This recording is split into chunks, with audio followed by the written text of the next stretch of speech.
joined now by Mr. Craig Johnson. He is the author of the Longmire books that has now been turned into, of course, a very popular television series. And Susie's going to be so upset that she missed you because she'll be so upset. Obsessed.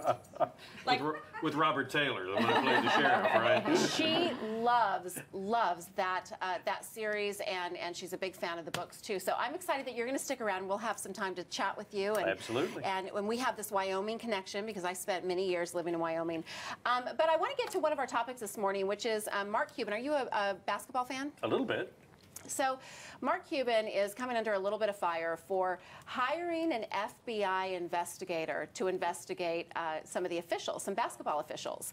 And I'd like to know what y'all think about this. It was really my effort that drove me. So he's having them investigate from 2006, correct? Let's 10, I thought. Was it 2010? It's more recent. 2010, I think. It's more recent, yeah. What's his end game? The question is this. So if he has an issue with you know, certain teams scoring on his team, and I think it's a valid issue to say that, you know, if one player is shooting 96 free throws in a series, you know, maybe there's something to look at with the officials. You always hear these stories about, you know, it's probably a great topic to write about. You know, well, they're already wearing black and white stripes, so I don't see any, you know, conflict of interest there if you really want to know the truth. Exactly. And think about it, he's limited in what he can do. If he sits there and complains about the refs, he gets fined by the NBA. Right, he could sue the NBA. Of course, that doesn't bode well for him with the other owners. I think the end game is to try to right. Well, I think he wants to try to find the truth, and I actually don't have a problem with this. I don't have a problem with it at all. I mean, what could potentially come out of this? A ref going, yes, I was paid by the Miami Heat to foul against the Dallas Mavs more. Well, so who knows? That, I mean, who knows? What if an FBI investigator? Actually, no, y'all deserve to be the champ. What if an FBI investigator found that you know, a certain ref was taking payment, or he was like making bets on a game, or there's a pattern? It's something you need to address now. Then charges are filed, and it's a big deal, and then Mark Cuban's hailed a hero for pointing out somebody who's not abiding by the rules. Or does he just look like a sore loser? Well, with recent news, it's kind of a hot topic here. You know, NBA ownership is kind of under scrutiny right now, anyway, like that. So there could be a lot of counter espionage going on here. I think so, and we've heard it happen before. I mean, there have been huge cheating scandals with referees, so you never know what they're doing. Yeah, you just don't know. I say I'm a Mark Cuban fan. I mean, I really am. I think he's doing a lot of really good work that we talked about too. Yeah, I was explaining how he's like granting people's bucket list items. There was a woman who had cancer, and she and her husband hadn't been able to afford a wedding, so he paid for the wedding for him. Good job, Mark Cuban. He saved the St. Patrick's Day parade. Yes. If you want to make that happen. Okay. I already know how y'all are going to feel about this, but I just have to bring it up because I found it to be really funny. There's an app now. If you eat at Applebee's. Anybody eat at Applebee's? There's an app now that is only for Applebee's, and it's a way for you to meet people who are also in Applebee's.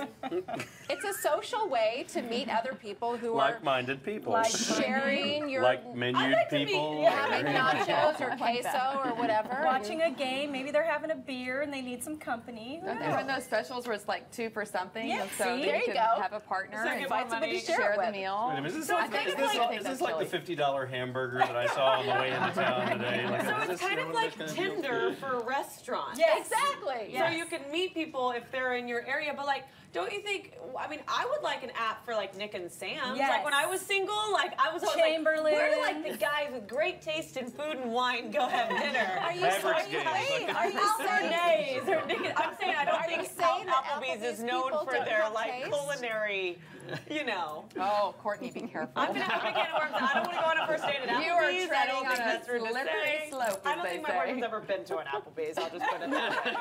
I will First say, world problem. I will but say, I do love their club. They have this club croissant sandwich. That's so good. From a marketing perspective, though, genius. Bravo, bravo, because everyone's going to be talking about it. It is a little tongue-in-cheek, and it's kind of funny. And you know, hey, if it's someplace that you hang out, like you said, like you're Hooters. watching a game in the bar, then not quite like Hooters, but you know. Anyway, so there's an app for that. Now you know. Oh my goodness. Another really cool thing that's happening from the technology front is. Now Adidas is offering a service where you can take photos that you've taken on your phone and put them on your shoes, on your running shoes. I love this Take a look, idea. because I think we have a photo of it.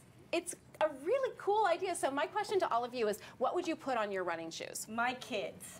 I'd put a family picture. Craig, what would you put on your shoes? I try and avoid running unless there's lives endangered or something like that. So What about your boots? until they come up with a cowboy boot app, I'm really not going to be any use to them like that. And that's one of the things, a point of interest here. Like, I don't know if anybody gets to see these shoes that are on this show here, for guys' sakes. wear Like, some this nice is pretty shoes. impressive. We love our high heels. Amy, what would you put on your running shoes? I think I would put the picture when I was about 20 years old in the best shape of my life. As motivation. As I'm running, yeah, I see the perfect shape, yeah. I would probably do the exact opposite. Is like the picture of me when I was about 24, about 30 pounds heavier, like my chubbiest self. Because it's like if you don't run, that's what you're gonna look like. Motivational again. sneakers is what they are. Yeah. Yeah. Or a Supermodels. picture of something really delicious. Supermodels all over my shoes. I would picture have of Mika supermodel Sina. running shoes. I love it. Okay, right now it is time to announce the winner of Brantley Gilbert's autographed album that hit stores today. Brantley, who is the best new male artist at the American Country Music Awards this year, has personally signed a copy of his CD titled Just As I Am. And the lucky viewer who gets to take home this incredible CD is, drum roll, Samuel Maples from Denton. All right. Samuel, good job. And by the way, no texting, No while you're texting. driving in Denton. Because you'll get a ticket as of takes, today. That takes effect today. Don't worry, too. If we didn't pick your name today, we will draw another 10 names, and you will also take home an unsigned copy of Brantley's new album. And heads up, tomorrow we have another special promotion starting that's tied into Miranda Lambert and a special guitar of hers that could end up actually being yours. Cool. So you don't want to miss this chance to win a very cool prize. Okay, when we come back, we'll catch up with Mr. Craig Johnson, the author behind the Longmire Mysteries, featured on A&E TV, and he's going to share the scoop on his latest 11th novel in this New York Times best-selling series. We're going to do that next. Don't go anywhere.